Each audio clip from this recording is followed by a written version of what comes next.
जब आपने real estate की जैसे शुरुआत करी थी तो तब की मार्केट और अब की मार्केट में आपको सबसे बड़ा डिफरेंस क्या दिखता है? इतनी अवेयरनेस नहीं थी इन्वेस्टमेंट्स को लेके। हमारे टाइम में तो मैं कहूंगी हमारे टाइम में तो रेरा भी नहीं हुआ करता हाँ था जी, हाँ जी। उस टाइम पर। जो आजकल के जो यंगस्टर्स लोग हैं वो कहते हैं कि जो रियल एस्टेट है वो बहुत ज़्यादा स्ट्रगल वाली जॉब है। It's not an easy money.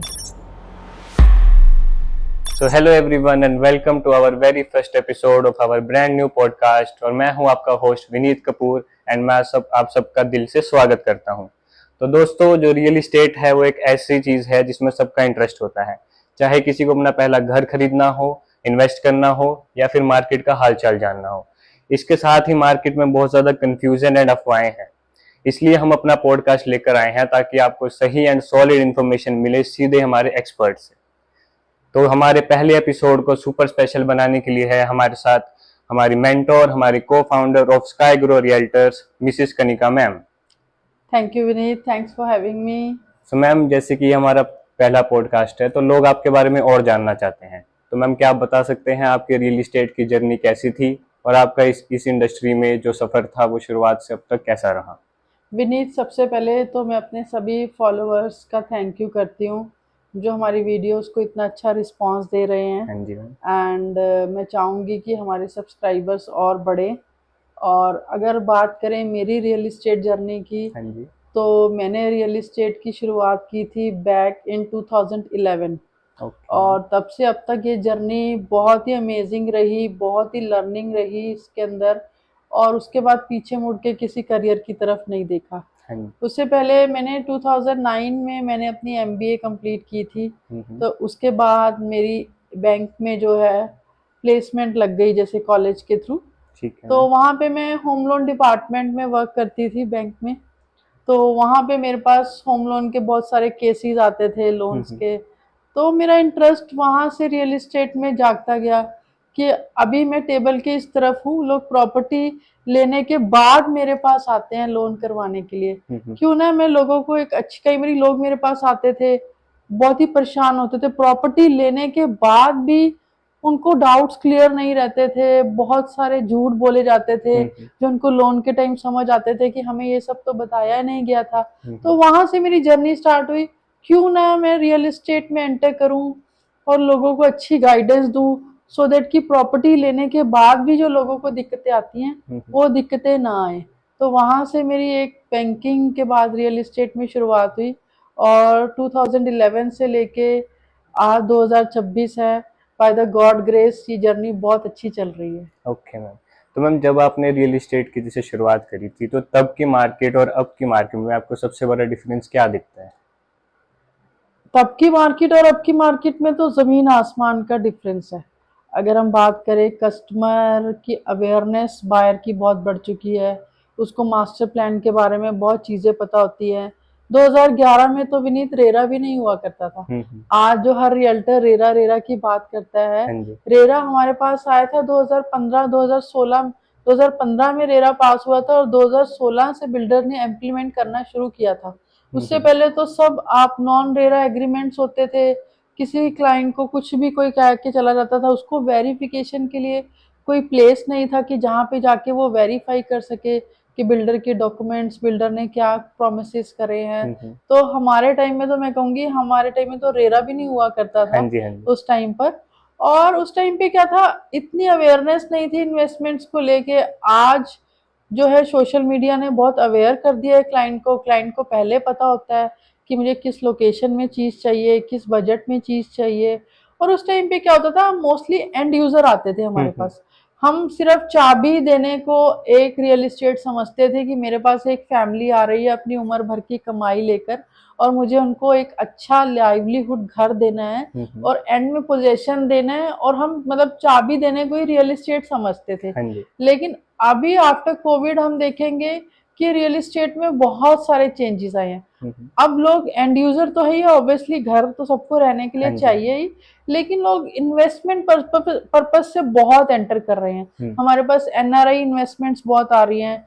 अभी अभी मैं पिछले 2-3 सालों से देख रही हूँ, यंग लोग जिन्होंने अभी करियर की शुरुआत करी है, 2-3 साल ही हुए हैं जॉब करते हुए, वो लोग भी इस टाइम पे रियल एस्टेट में बहुत एंटर करें। मेरे पास यंग क्लाइंट्स भी बहुत आ रहे हैं। पहले क्या होता था, हमारे पास थोड़े एज्ड क्लाइंट आते थे कि आफ्टर रिटायरमेंट या रिटायरमेंट से आसपास वो लोग एक घर प्लान करते थे। तो अभी बहुत चेंजेस, इस तरह के चेंजेस आ चुके हैं तब से लेके अब तक रियल ठीक है एस्टेट मैम। में। तो मैम जैसे अपने एक्सपीरियंस से आप बताएं कि जैसे अब अभी किसी को अगर इन्वेस्टमेंट करनी हो तो मैम वो अभी सही टाइम है इन्वेस्टमेंट करने का या फिर लोगों को अभी वेट करना चाहिए?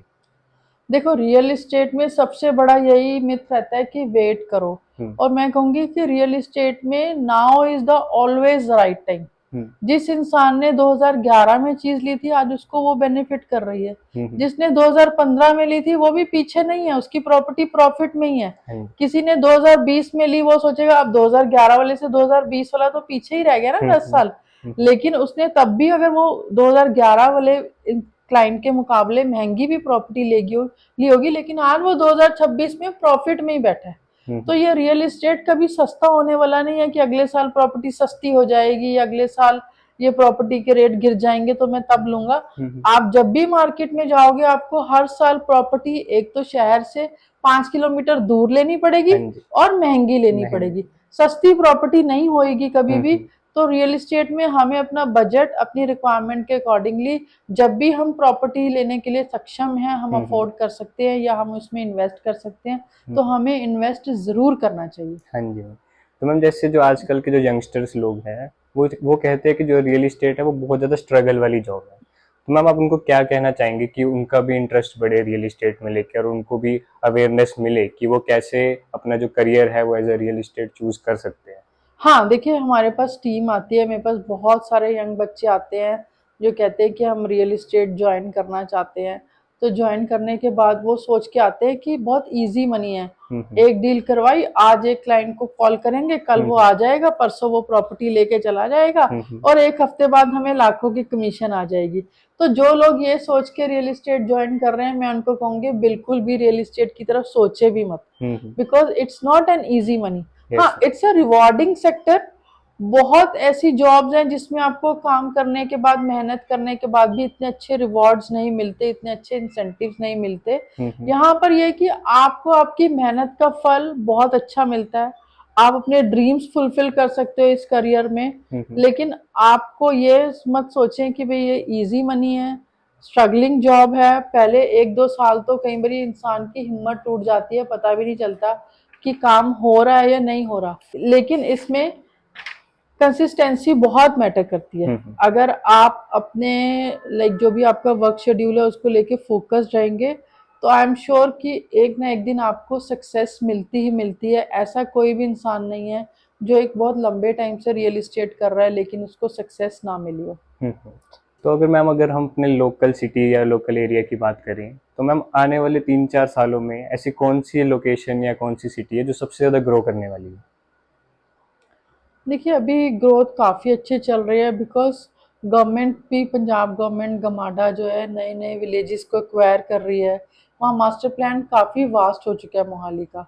तो अभी मैं कहूँगी जैसे एयरपोर्ट रोड तो ऑलवेज अ बेटर ऑप्शन, किसी को अगर किसी का बजट अच्छा है तो इन्वेस्ट करने के लिए।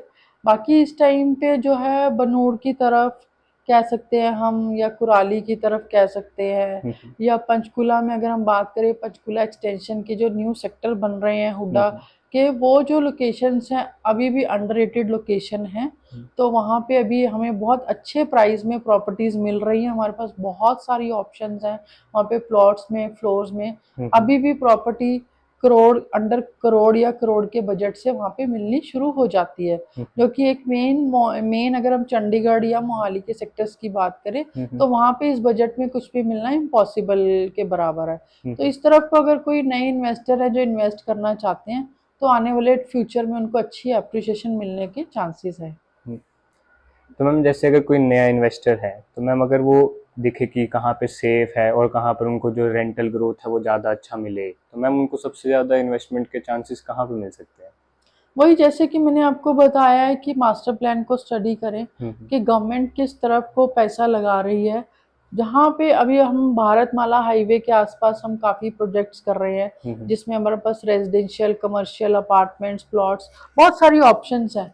तो अभी देखिए, भारतमाला हाईवे का भी प्रोजेक्ट अगर आप गूगल करोगे तो कई हजार, 15,000 करोड़ रुपए का प्रोजेक्ट है। जहां पे गवर्नमेंट ने 15,000 करोड़ रुपए लगा दिए, वहां हमने 1-2 करोड़ या 3-4-5 करोड़ की इन्वेस्टमेंट करनी है। सोचिए, हम 5 करोड़ रुपए सोच लगाने से पहले सोच रहे हैं और गवर्नमेंट ने उस लोकेशन में 15,000 करोड़ रुपए लगा दिए। तो उस तरफ को, जिस तरफ को गवर्नमेंट पैसा लगा रही है, उस तरफ को आप इन्वेस्ट कीजिए। आपकी प्रॉपर्टी या आपकी एप्रिसिएशन कुछ ही टाइम में वहां पे जरूर अच्छी रिटर्न हमें एक्सपेक्ट हो जाती है।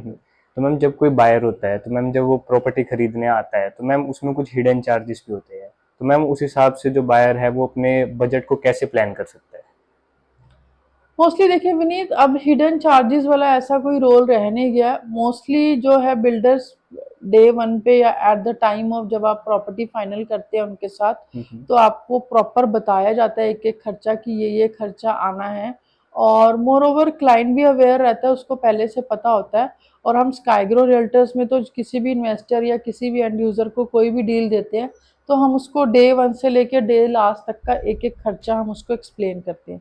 रही बात बजट प्लान करने की, बजट प्लान करके घर से निकलना प्रॉपर्टी देखने के लिए बहुत मैटर करता है। बिकॉज कई बारी कस्टमर क्या होते हैं, उनका बजट होता है 1 करोड़ का, 1.5 करोड़ का, 2 करोड़ का, लेकिन वो प्रॉपर्टी देख रहे होते हैं 5 करोड़ की, 6 करोड़ की।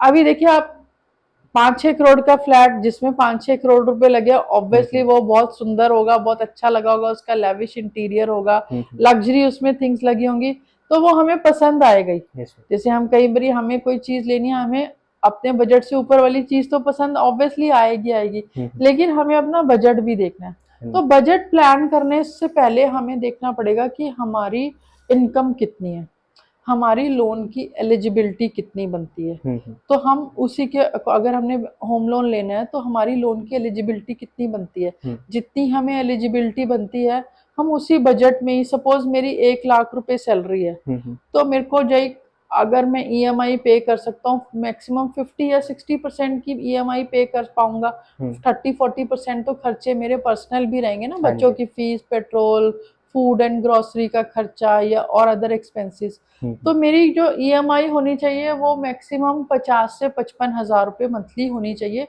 इससे ज्यादा मैं ईएमआई अफोर्ड नहीं कर पाऊंगा इसी ब्रैकेट में। तो उसी हिसाब से हमें देखना चाहिए कि 50 से 55 हजार रुपए ईएमआई जो है वो कितने लाख के लोन पे बनेगी। जैसे मैक्सिमम 60 लाख का लोन या 65 लाख का लोन, हम क्योंकि एज फैक्टर भी आ जाता है उसके अंदर, तो मेरा बजट है 60 लाख का मुझे लोन हो जाएगा।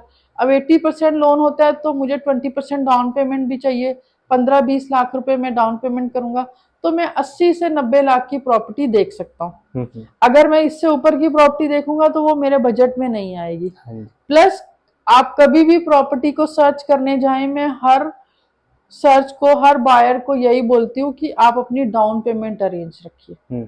आप प्रॉपर्टी देखने निकल जाते हैं बहुत सारे लोग, लेकिन उनकी डाउन पेमेंट ही अरेंज नहीं होती, फिर वो बिल्डर से टाइम मांगते हैं कि हमें टाइम चाहिए, या हम ये तो 3 महीने पहले ये प्रॉपर्टी देख के गए थे, आज हम लेने के लिए आए हैं, आप इसका प्राइस चेंज हो चुका है। बिकॉज प्रॉपर्टी देखने आप मार्केट में तभी निकले जब आपकी डाउन पेमेंट अरेंज है, आपको आपके बजट का पता है। तो उस चीज के लिए मोस्टली क्या होता है, हमें किसी भी प्रॉपर्टी का मैं कहूंगी 25 से 30% अपने पास होना चाहिए हमारे पास। सपोज हम 1 करोड़ की प्रॉपर्टी देख रहे हैं, तो 30 लाख रुपए हमारे पास डाउन पेमेंट होनी चाहिए। क्या होता है, कई बार हम सिर्फ डाउन पेमेंट, जैसे आपने बोला कि हिडन चार्जेस होते हैं, तो हम सिर्फ डाउन पेमेंट सोच के चलते हैं कि 1 करोड़ की प्रॉपर्टी है, 80 लाख का लोन हो जाएगा, 20 लाख रुपए मैं दे दूंगा। लेकिन जब उसके other charges like club charges, PLC charges, GST, stamp duty charges मिला के 10 से 12% का खर्चा हमारा और हो जाता है उसके अंदर। तो आप 30% आप लेके चलिए, अगर आप एंड यूजर हैं, कि अगर आप रेडी टू मूव प्रॉपर्टी देख रहे हैं, तो आपको 30% आपके पास पैसा होना चाहिए। हाँ, अगर आप अंडर कंस्ट्रक्शन प्रॉपर्टी देख रहे हैं जिसका 3 साल 4 साल में पोजेशन है, अभी अदर चार्जेस 4 साल के बाद देने हैं, तो आप 10-15% भी अगर आपकी जेब में आप जाके प्रॉपर्टी बुक करवा सकते हैं। बिकॉज उसकी लोन ईएमआई भी आपकी कम बनेगी, अभी फुल पेमेंट भी नहीं देनी, 4 साल का पेमेंट प्लान भी रहेगा। तो इस हिसाब से हर एक बायर को इतनी अवेयरनेस, इतनी नॉलेज जरूर होनी चाहिए कि वो कोई भी प्रॉपर्टी लेने जा रहा है तो अपना एक बजट प्लान करके चले। अदरवाइज वो पहले किसी अच्छे कंसल्टेंट से मिले, उसको अपना बजट बताए, अपनी रिक्वायरमेंट बताए, और कंसल्टेंट्स को सब पता होता है, तो वो उसी हिसाब से उनके लिए क्या बेस्ट है उनको वो गाइड करेंगे। तो मैम जैसे जो हमारे पॉडकास्ट है, तो मैम इसका आगे का विजन क्या है कि अब आने वाले जो हमारे एपिसोड्स है, तो मैम उसमें हम क्या नया लेके आने वाले ऑडियंस के लिए? आने वाले एपिसोड्स में हम इसमें ओवरऑल, जैसे आज तक हम अपने चैनल पे सिर्फ हाउस टूर्स करवा रहे थे या कुछ Q&A भी ले रहे थे, अब इस पॉडकास्ट के माध्यम से क्या होता है, हमारे जो सब्सक्राइबर्स हैं वो हमें कमेंट में या DM में अपने क्वेश्चंस लिख सकते हैं। हम कई बार क्या होता है, हम हर किसी का फोन नहीं उठा पाते या हर किसी कमेंट का रिप्लाई नहीं कर पाते, तो इस पॉडकास्ट के माध्यम से हम एक अवेयरनेस स्टार्ट कर रहे हैं कि एक उनके क्वेश्चंस का आंसर करें।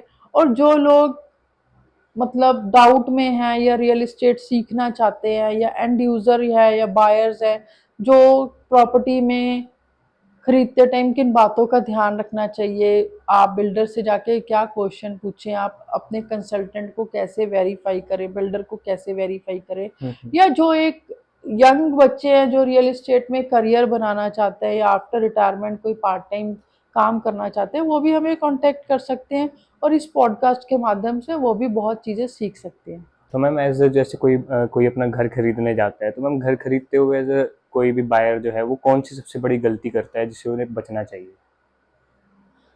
देखिए, अलग अलग बायर्स होते हैं, सबके अपने अपने एक्सपीरियंसेस होते हैं। अब जैसे कि हमने बात करी है कि बजट आपको पहले से अपना प्री प्लान डिफाइन होना चाहिए, क्योंकि कंसल्टेंट आपको एक अच्छा बुरे बिल्डर के बारे में बता सकता है, एक अच्छी लोकेशन के बारे में कंपेयर कर सकता है। बजट तो एट द एंड आपका अपना है ना, आपको हाँ जी। अपनी जेब से पैसा देना है, तो आपको क्लाइंट को कई बार अपना बजट ही नहीं डिफाइंड होता, तो वो आपका जो बजट है आप उसमें प्रॉपर्टी देखिए। अगर आप एंड यूजर हैं तो आपको पहले से पता होना चाहिए कि मेरे बच्चे किस स्कूल में जा रहे हैं, मेरा ऑफिस कहाँ पर है और मुझे कितने, मेरा ट्रैवल टाइम कितना रहेगा, तो मुझे किस लोकेशन में प्रॉपर्टी देखनी है। प्लस जो मेजर गलती करते हैं आज की डेट में, देखिए हर चीज आपको, अच्छे कंसल्टेंट है, हम स्काईग्रो रियल्टर है जो आपको हर चीज गाइड कर सकती है, लेकिन जो बायर मैंने देखा है गलती करता है, वो नॉन प्रोफेशनल लोगों से एडवाइस लेता है। अगर कोई प्रॉपर्टी ले रहा है, वो कभी अपने चाचे को फोन करेगा, कभी ताए को फोन करेगा, कभी मामा जी को फोन करेगा, कभी किसी ऐसे दोस्त को फोन करेगा, कभी जिसने जिंदगी में खुद कभी प्रॉपर्टी बाय ना करी हो, जिसको कुछ पता नहीं, और वो उसको बड़ी अच्छी एडवाइस दे रहा होता है, नहीं नहीं नहीं ये तो चीजें ठीक नहीं है, तो गलत है, तो फंस जाएगा। तो हमें हमेशा हर चीज का एक प्रोफेशनल पर्सन होते हैं। अगर हमें बीमारी लगती है तो हम एक क्वालिफाइड डॉक्टर के पास ही जाते हैं ना, कि हम कारपेंटर के पास चले जाते हैं अपनी चोट ठीक करवाने कि इस पे आप सरमाइका लगा दो, पुट्टी भर दो, है ना, पेंटर के पास तो नहीं जाएंगे या कारपेंटर के पास तो नहीं जाएंगे। इसी तरह से आप प्रॉपर्टी की एडवाइस जो है एक लीगल प्रोफेशनल से, आप रियल एस्टेट कंसल्टेंट से लीजिए, तो शायद वो आपको बेटर गाइड कर पाएंगे। इसी चक्कर में, गलत एडवाइस के चक्कर में मैंने देखा अपने कई क्लाइंट्स को इस अपने करियर में कि अपना नुकसान करवाते हुए और प्रॉपर्टी डिसीजंस को डिले करते हुए, और बाद में उनको वही प्रॉपर्टी बहुत महंगे प्राइस में मिलती है। Thank you so much ma'am, आज आपने अपना एक्सपीरियंस बताकर मुझे बहुत कुछ सिखाया और मैं आशा करता हूँ हमारे लोगों को भी बहुत कुछ सीखने को मिला हो। एंड हमारे व्यूअर्स एंड जो हमारे व्यूअर्स हैं, लिसनर्स हैं, उनको बहुत बहुत शुक्रिया हमारे पहले एपिसोड का हिस्सा बनने के लिए। अगर आपको वीडियो अच्छी लगी हो तो लाइक कीजिए, सब्सक्राइब कीजिए। एंड आपको अगर कोई भी रियल इस्टेट के का क्वेश्चन जानना हो या फिर कुछ पूछना हो तो आप कमेंट सेक्शन में बता सकते हैं, हम अगले एपिसोड में आपको उसका जवाब जरूर देंगे। मिलते हैं आपको अगले एपिसोड में, तब तक के लिए keep learning, keep investing. Thank you.